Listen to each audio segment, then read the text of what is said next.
But still, is that okay then? Was that enough? The fact that we didn't have the avalanche of vileness that we have now, that's been going on since 1965? Well, it's easy to say those are the good old days. But there's another aspect to Hollywood, which is that even in its decent period, it was producing so much stuff that crowded out Christianity. The films I've mentioned that were Christian themed, few and far between in comparison. Say, for example, Christmas. White Christmas, the film. It's not about Christmas at all. But it was loved by people. My mother loved it. You can get innocent children's stories like Winnie the Pooh, Peter Pan. Not Christian. When I was growing up, we would play cowboys and Indians. We'd play war because we were digesting all these westerns and war films. So that's what we played. We didn't play Moses and Joshua. Why not?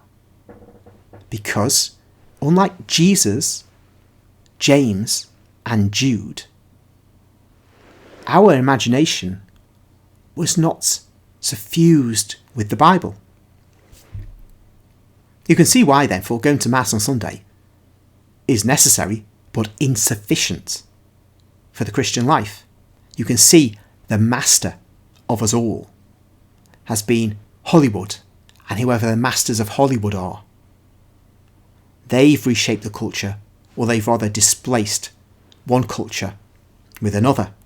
But this culture that we now have is not really a culture, it is an anti-culture, because it's not forming a new civilization that's rising to greater heights, nor even settling down to, say, the level of Islam. Which is why Islam can be so attractive to some Westerners, because although it is beneath Christendom, way beneath Christendom, it is above what we have. We speak hilariously of our values when we're talking about these suicide bombers and other such Muslims. But our values are trash in comparison to the value of a Muslim who's prepared to do the ultimate for his God, his religious values.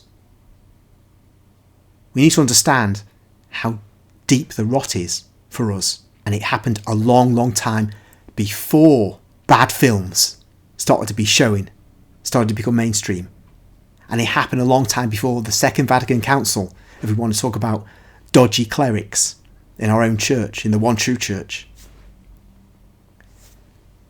You might then say, well, if it's been like this, even before the 1960s, has it ever been good? Is there some model we can refer to? Yes, we can. To use Obama's phrase in another context. Look at Catholic Christendom.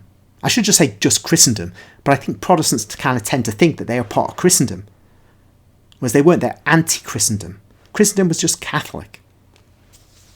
One might want to include the Eastern Orthodox, but they were demolished by 1453, and before that, their empire was gone, their culture was now taken over by the Muslims. So Christendom is really just this Catholic thing, like the solar system. The sun is at the centre, the papacy is at the centre, and all the nations of the Western world are like planets revolving around this sun and deriving life from it.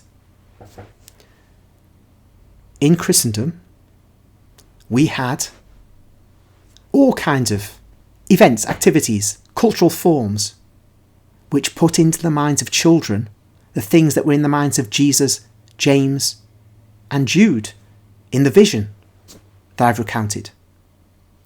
I come from near Chester. We had the Chester mystery plays. These were put on regularly. You had mystery plays elsewhere in Britain and Europe. You still have Oberammergau in Germany. Of course, though, a certain group of people have sought to undermine that because they say it's I want to be careful of the censor. But nonetheless, Oberammergau goes on.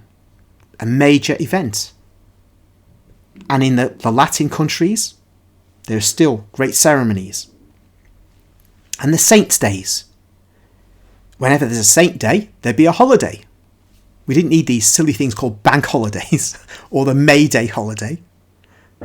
We'd have proper saints' days. And you'd commemorate our Catholic forebears. And you'd link yourself then to the centuries of the church. You'd know where you were in your nation, in your national community, in your family. Because everybody knew they were in this stream of time, which was governed by Christ.